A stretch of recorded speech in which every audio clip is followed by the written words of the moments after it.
Hello and welcome to the Reign of Blood podcast, brought to you by the Reign of Blood Festival team. So this is the podcast where you get a behind-the-scenes look at the con and the sharks and blood kinksters all over the world who will be celebrating with us. So this podcast is intended for mature audiences who have an interest in blood and shark-based kinks only. So if that's not you, then this podcast definitely is not for you. So these are real stories from real kinksters, and so they may contain discussions surrounding things like health, mental health, kink, blood, self-harm, traumatic experiences, and more. So if you're having a rough day or these topics could be distressing for you, then we would advise you to come back when you're more ready to enjoy the topic with us. Hey, beautiful sharps lovers. Welcome to my dungeon. We're talking today about playing with HIV positive status. And I think that it's important to emphasize that honest dialogue and talking about sexual health, destigmatizing HIV, and promoting education and awareness are super important in this day and age. The importance of having non-judgmental and open conversations about HIV are super important, and understanding that people with HIV can still lead fulfilling and healthy lives and sex-positive lives, and we just need to discuss safe and consensual practices. So today I have Shane joining me from Cape Town. Welcome, Shane. Welcome to my dungeon. Thank you, Ms. Kitten. I'm very glad to share what I have with you. Thank you so much. It's a sensitive subject, and I think in my own community, in the whole group of straight women, it's something that we don't talk about very often. So it's really liberating to be able to have somebody that we can ask some questions to. Shane, I asked you to be here today to talk to me from the perspective that you are not HIV positive, but that you've had a long-term relationship with somebody that was HIV positive and had a kink and sexual relationship with this person. Yes. It was a very dear partner of mine. Unfortunately, we're not together anymore, and not because of the HIV. I think we just outgrew each other. But in reality, we established very early in our relationship that we needed to obviously check out our statuses together. He knew that he was positive. At that stage, I didn't know whether I was or wasn't, although I had been on PrEP for quite some time. We then discussed getting our statuses checked together. And I do think in the gay community, it's a lot more acceptable to discuss your status. We then went and had ourselves tested. He obviously, his is what they call undetectable. So it's not the finger prick test that they are able to pick up his status. He has to physically have blood tested for them to acknowledge his status. But he's managed to keep it under control, and with his retroviral medication, he was living a very healthy and very active life. So and then we went and had myself tested with him, and yes, we had a very long relationship, a few years in fact, and we were safe. We took precautions. We made sure that we didn't do stupid things. We were adult about the fact that one of the partners was HIV positive, and we didn't do anything. I'm there. Can you hear me? Yeah, sorry, I just had a call come in, and no problem. I can edit it. I can edit it. It's not serious. Yeah.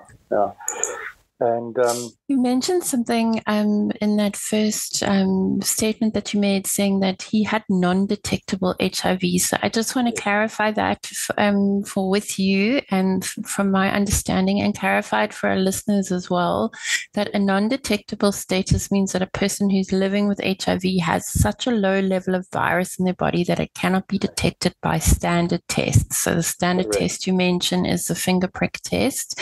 And this is typically achieved by consistent antiretroviral therapy, which suppresses the virus and prevents it from damaging the immune system.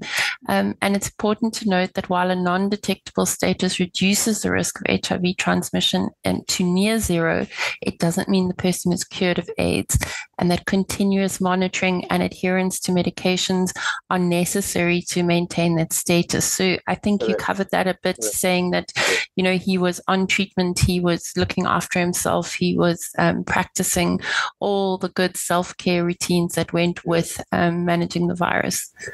Correct. Okay, and then sorry? No, I was going to say, and then once we'd established our statuses, we were able to then form how we were going to build our relationship, our sexual relationship around that. I think that's really important. I think a couple of things that are already becoming evident in the way that you guys handled it is just that there was so much open communication.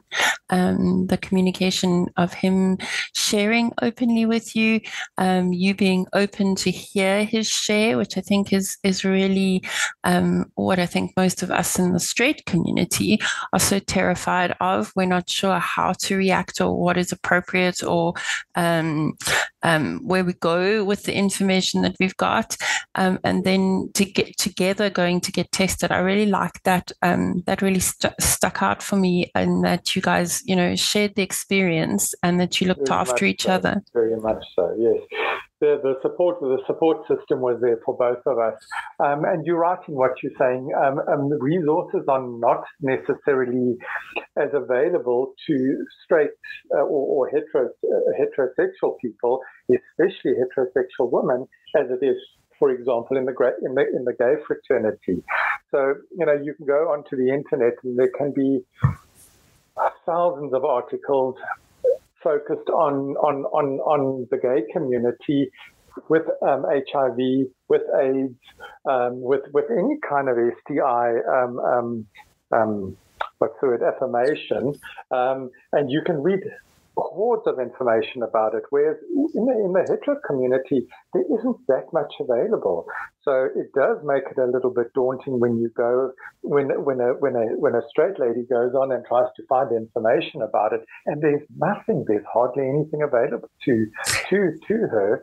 It's quite scary. It's also interesting, just from my perspective in this conversation, is how easily and openly it was brought up between you guys, and how easily you received the information, and how your automatic response was to say, okay, well, there's a way forward. Let's do this together.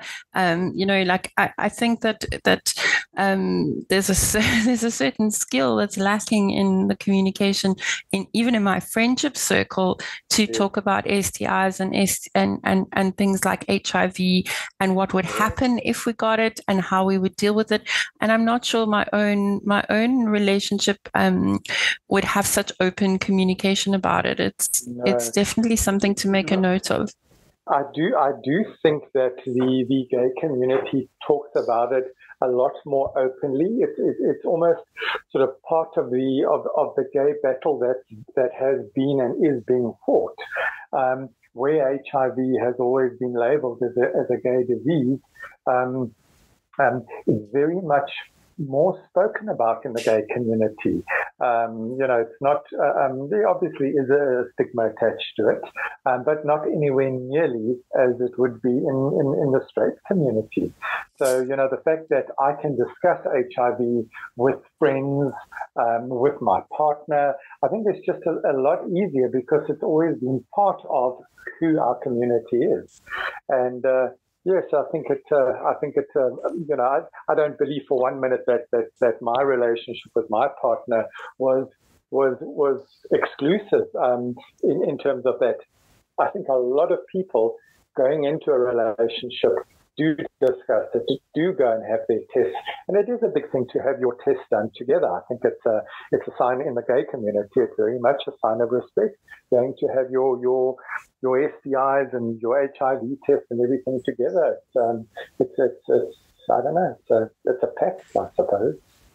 Love that. I love that. I love that it's a sign of respect. That really stuck out when you said the words to me. So talking to your sexual partners about their sexual health, sexual history, including the risks, and encouraging this open and honest communication, and is like, for me, the starting point of then setting your boundaries, setting your preferences, and being able to take the that from fantasy into reality. So I just liked how you highlighted it as a sign of respect. I think that there is a lot to be said about that, respecting yourself and respecting the other partner. I think in our community, from a blood play point of view,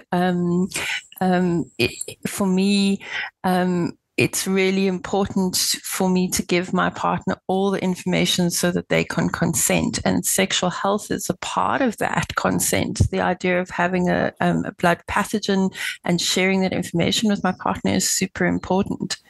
Yeah, absolutely. And especially if if either party has been sexually very active. And I mean, without sounding crazy, the gay community is a very sexual community, and it tends to push the boundaries of kink quite a lot. Myself and my partner invited other people into our relationship from a sexual point of view. So it was vital from that point of view to be able to tell that person what our statuses were, and also know that partner that we're bringing in, what their status was. And that's why I say I do believe that it's a lot easier in the gay community. It's a lot more acceptable in the gay community to say, look, I am HIV positive, or I am HIV negative, or, I've had this illness or that, whatever the case may be. And the party can then decide whether they want to get involved in that threesome or foursome or whatever it is. And, it's very much more easily acceptable and more easily spoken about in the gay community. Shane, you spoke about at the beginning, Sorry, it's Maid Day today at home. So we have a vengeful Frenchie who's protecting me from the house cleaning fairy. You spoke a little bit about PrEP in the beginning. You said that going into the relationship, you were already on PrEP. Can you give us a little bit of information about what PrEP is, how you get hold of it, what's it like to go and get, what is it like to even ask for it? Okay. Look, initially going to ask for it was a little bit daunting. It is a readily available drug in South Africa. It is also a government subsidized drug in South Africa, because HIV is quite rife in both South Africa and Africa as a continent. The government actually has given it as one of the drugs that you can go to a clinic and you can actually get it for nothing. There are provisos that are made. Obviously, either it is an expensive drug, first of all, which your medical aid, as far as I know, does cover. But there are organizations like Men's Health Clinic that will give it to you for free. There's the Ivor Thomas Center in Cape Town where you can go and you can get it for free. And essentially what you do, it's a men's clinic. So you go in and you just say to them, look, I am sexually active, or my partner is, or there might be a risk of, and I would like to go on PrEP. The most important thing that they actually test you for is, first of all, that you don't have HIV. If you had HIV, the medication would be worthless to you. The idea of PrEP is that it stops you from contracting HIV. You have, I stand under correction, but it's something like it reduces the risk by 99.9%. So you have a very, very, very low risk of contracting HIV through unprotected sex. My experience was I'd gone to the Ivor Thomas Center. I had a chat to a very lovely lady there. She was a nurse. And I told her, I said to her, I would love to find out more about PrEP. She said, well, it is readily available. We can put you on it immediately. We've just got to do two things. They do a finger prick STI test, and then they also test you for liver function. The medication is quite hard on your liver. And if you do have liver problems, a lot of people that have what's the right word, have been drinking excessively in their youth are not allowed to take it because it'll damage the liver even more. But besides that, all was clear. They then give you a month supply of the product. And after that month, you go back to the clinic. They then do the liver test again, and obviously your STI, and most importantly the HIV test. If you've come out negative and your liver function is fine, you can then get a 3-month prescription, and they will then renew it every 3 months. So 3 months you go there, they do the finger prick test, and they give you a 3-month supply.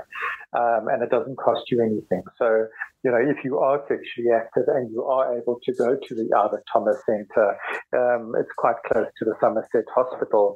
Go and see them. They're very friendly. It's a very friendly, user-friendly facility for men. And you can actually you can get anything any kind of test that you need. Your STI test, your HIV.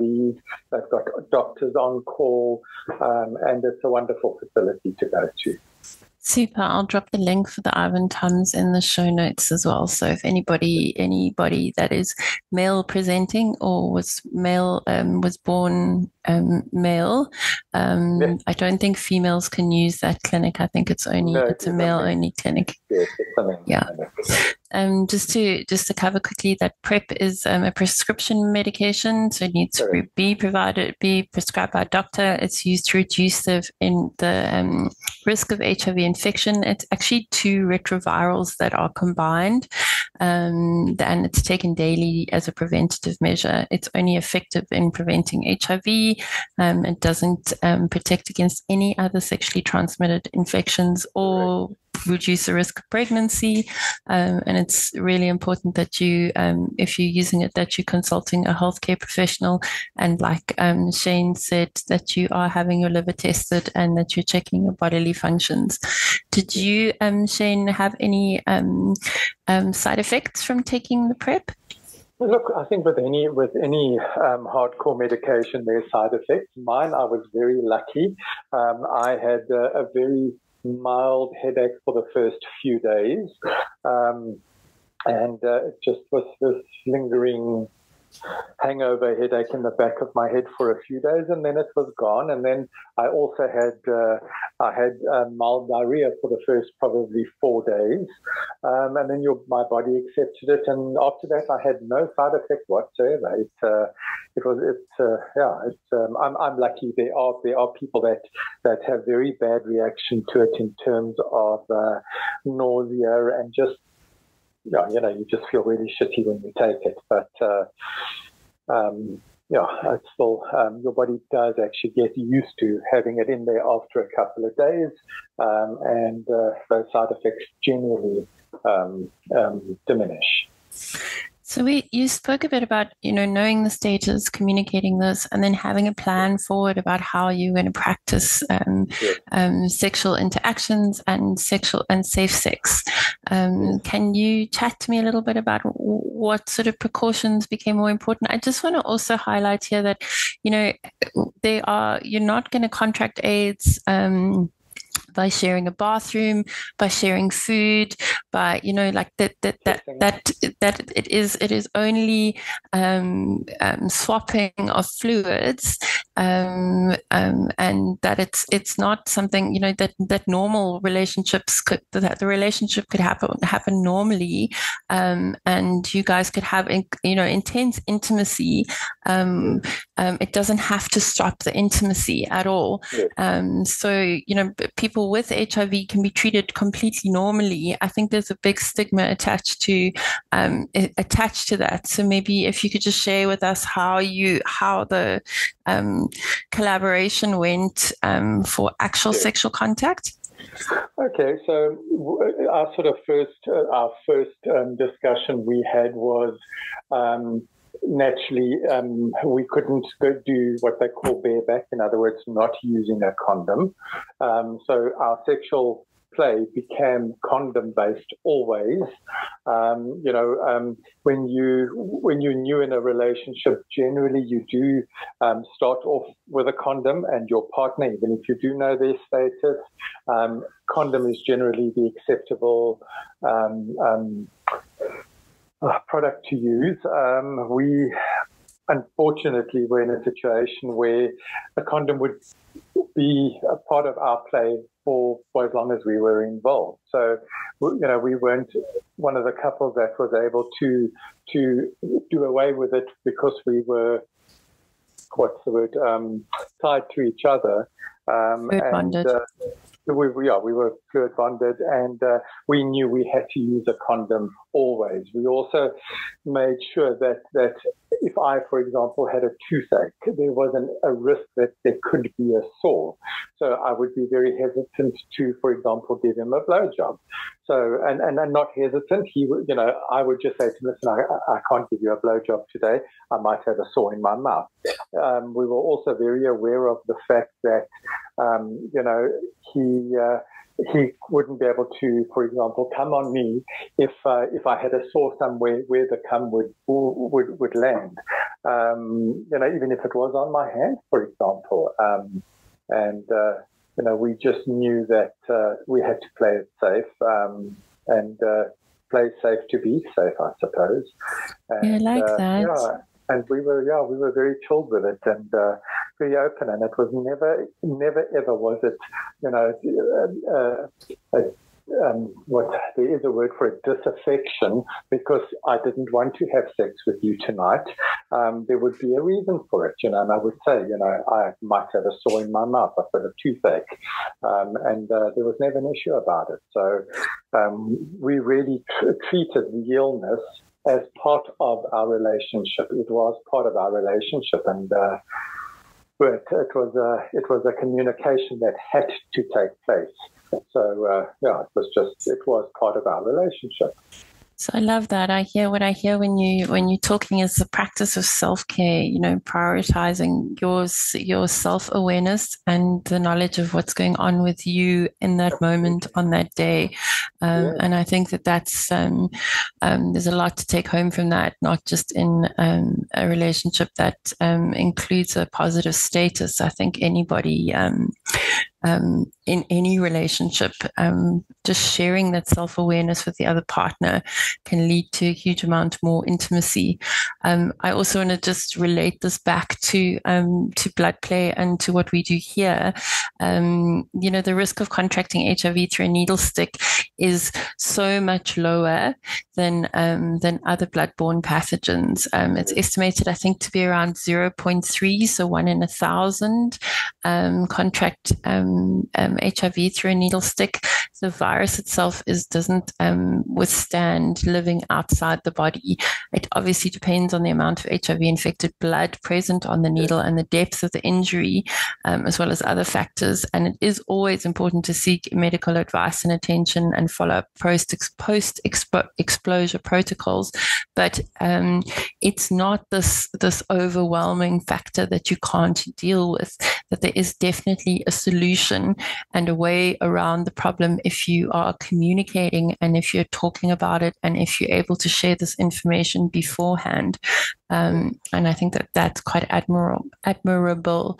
And then you sort of spoke a little bit about staying educated on and testing regularly.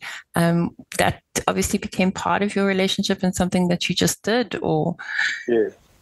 It very much was part of our relationship, again, because, we invited partners in to join us. We knew that we obviously had to keep our status up to date. We initially, I think when we first started doing it, we used to go once a year, and then it became sort of once every 6 to 9 months, which is generally the acceptable period. And that was for the years that we were involved. That was the every 6 to 9 months we would go and have ourselves tested, and it was just that. It wasn't an issue. It was, I'll see you tomorrow. I'm picking you up. We're going to go for our test, and that was it. Did you feel anxious when you went for the test? How was that experience for you? I'd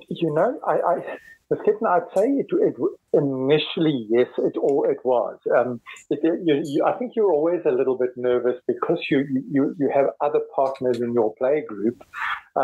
You're always a little bit nervous about the fact that you might have contracted something, and not even necessarily HIV, but any of the other STIs. You are a little bit nervous, but I think as every time we went, it became a lot easier and a lot more acceptable, and then it just became par for the course. You went, you had it done, and went for a light lunch afterwards. So.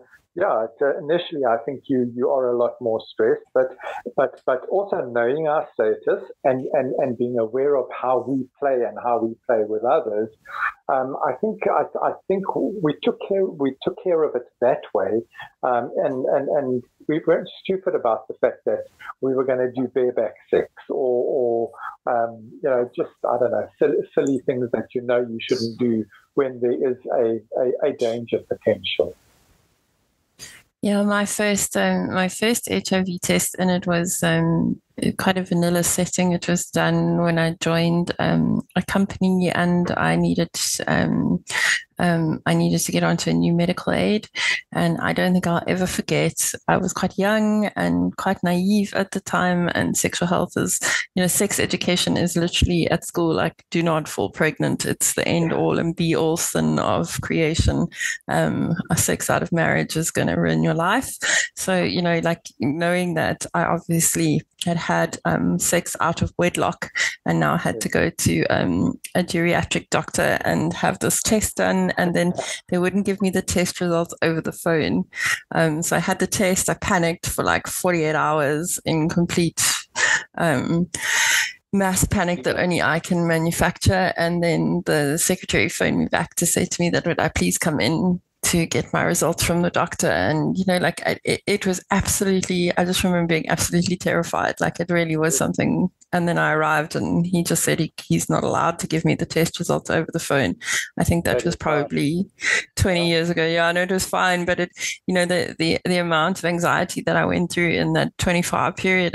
And the reality is, like, listening to how you guys dealt with it so easily, all of that anxiety and stress was for no reason. I just needed to be realistic about the situation. But I think even then, in my education on sexual health, it was such a huge dark subject that nobody spoke about or nobody tackled, that I felt very alone and very scared of going in to see the guy. In fact, I actually didn't go immediately. I waited a week because I was convinced that I'd contracted absolutely everything under the sun, and this was going to be the death rites being read to me. And it's not a death sentence. It's not. It's not. And I just even now it's a very, most STIs, most STDs are very, very, very treatable as long as you can catch it soon. I mean, even HIV, you can live a very healthy life being HIV positive. Yeah, and I think that knowing your status, even if that status happens to be positive, is still 1,000,000% better than playing with someone who doesn't know their status.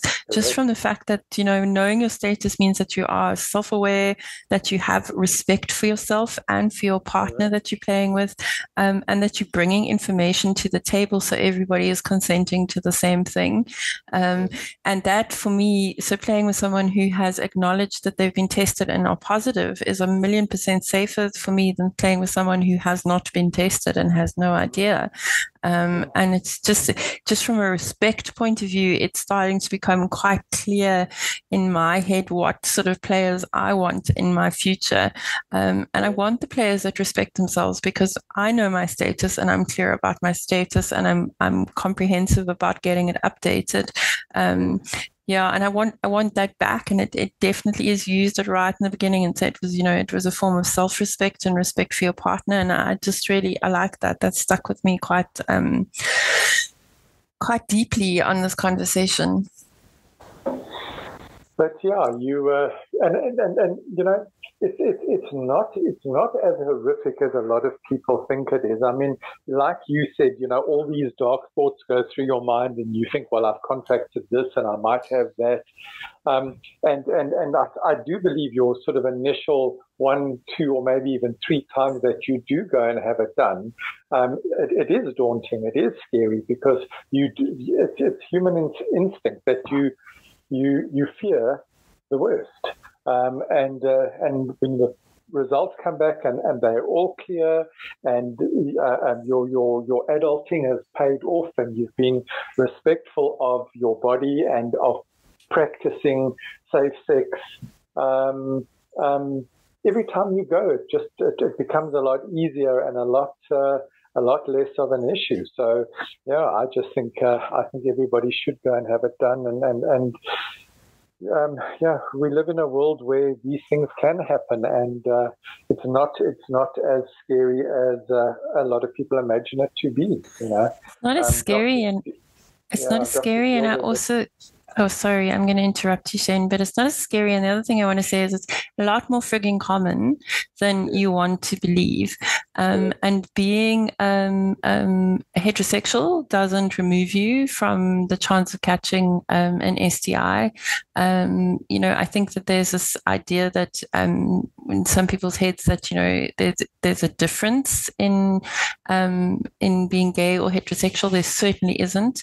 And I think sexually transmitted infections are common and common to everybody. I think that, there's something like 377 million new cases of curable STDs worldwide every year. And additionally, then there are other STDs or STIs, sorry, that obviously are more serious. But, if you know your status, you can get help for these things. And then there are the ones that are not curable, but there are ones that you can then still lead an incredibly healthy life with and have a plan for. And I just... Yeah, and I think the thing with STIs is we need to remember that it's all genders, all ages, all sexual orientations. And look, I mean, it varies. And all ages, definitely. And so being a heterosexual woman doesn't stop me from contracting anything, and doesn't remove me from the responsibility of testing if I'm playing in a sex positive environment, or if I'm playing with blood pathogens. It's part of me showing respect to my players on the table. So just knowing what risks could come from the activity, and then providing the partner with all the information around those risks is hugely important. So it's just important to promote safe practices, getting regularly tested, and then encouraging the treatment, because having an STI, it doesn't make you dirty. I read that often in these sort of are you clean? What the hell does that mean? Because how I'm technically I live a life where I'm on the farm most of the time. So if you want to know if I'm clean, my feet are always dirty. But whether I have an STI or not doesn't make me clean or dirty. So I think we just need to rephrase how we ask the questions in my community in particular, because we're not super skilled at it. And, just normalize making it part of the conversation and bringing it up more regularly. Yeah, no, you're quite right. Because a lot of people do, you almost, I suppose, for for a straight woman, it's like they would come across as being a slut kind of thing, and they're very nervous of having that stigma attached to them because, they've then. It looks as though they've slept with 100 different men, and it isn't even like that. So, they kind of keep it to themselves, and they're very nervous to go and get tested because they don't want to have that stigma attached to them.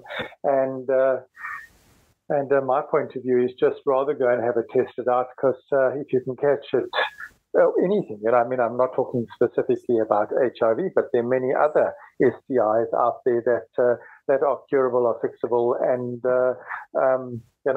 if left unattended and unsorted, can cause major harm to you. So go and have it tested, and if you need a penicillin shot, well then so be it, and your life goes on. Yeah, and what I see a lot in my own community is HPV, and it is something that men can't get tested for. There's no unless they have visible symptoms. There's no blood test for in our country. So the idea of practicing safe sex, the idea of assuming the worst in every situation and looking after yourself first, really needs to be considered, and that should be your biggest priority. Not even just HIV is one of them, but that there are others that can cause ovarian cancer and that can really affect your future as a woman, and can be quite difficult to treat, and are prevalent in our local communities. We definitely have a problem with HPV in our local community. The strands that they are tracking are all the same strand. And that can be, you can do a lot to prevent that in your future by getting vaccinated. There is a vaccine available. If you can't get one from a clinic, you can go and get one from a pharmacy with a prescription and inject it yourself. There are solutions for it. So I think what I get from talking to you today is just this: educate yourself, this staying informed about your sexual health issues, what resources are available to you, what safer sex practices are available, what your testing options are, and what your preventative measures. So, as much as I get the communicate openly, test regularly, I get the educate yourself and really bring that to the table when you're negotiating these intimate moments with strangers, partners, your friends. Absolutely. More than anything, Ms. Kitten, it all boils down to the fact that prevention is better than cure. So, if you test yourself regularly, if you are active, test yourself regularly, and then, you're just, in the back of your mind, you're happier, and you're in control of the situation. And I think that's very important. I love that. So prevention is better than cure, but knowing your status is the first step. You've really covered a lot with us today, and I'm really grateful for you being so open and chatting to me. I've really enjoyed the talk. I'm just going to recap and say that the highlights for me from today's chat about any positive status is this open communication, which I think should be taken into every relationship, whether it's a DS dynamic or a vanilla relationship, or if it's just with two strangers who want to get it on. This communication is sort of the first starting point. Then the idea of knowing your status, that self-respect would probably, be what gives you the confidence to communicate. I think that the more you're empowered to know your own status, the more you're encouraged to share that. And then that prevention is better than cure. That practice safe sex, use protection, and reduce the risk of the interaction, so that you don't have to have the difficult conversations afterwards.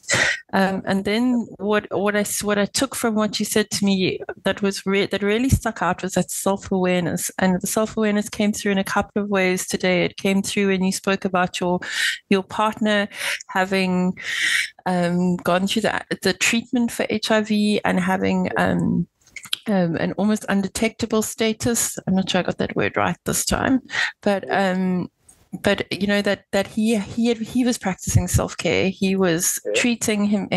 He was on the drugs, on the medication, on the therapy. He was testing. He he was doing everything that he could do to look after himself. And then your self-awareness in the relationship of saying, like, this can't happen today because this is where my body's at. And then back to the communication where you shared that between the two of you. I really found strength in that, and that's something that I'm going to try and carry forward in my relationships too. I think it's admirable, and I appreciate the share. Absolute pleasure. I hope you have an amazing rest of this Monday.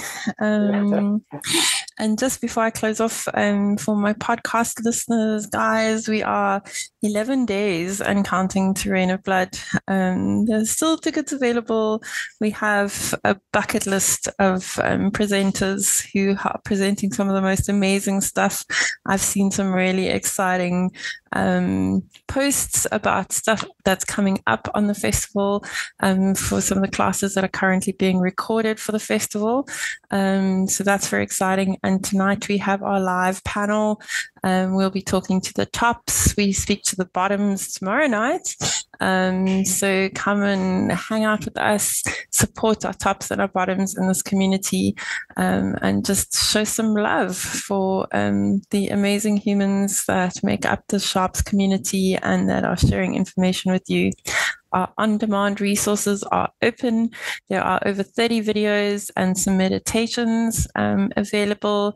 You can buy the on-demand separately, or you can get access to it with an event ticket. So just check us out, Rain of Blood Con on Instagram. We hope you have an amazing rest of the week, and we'll continue counting down till our festival in 11 days' time.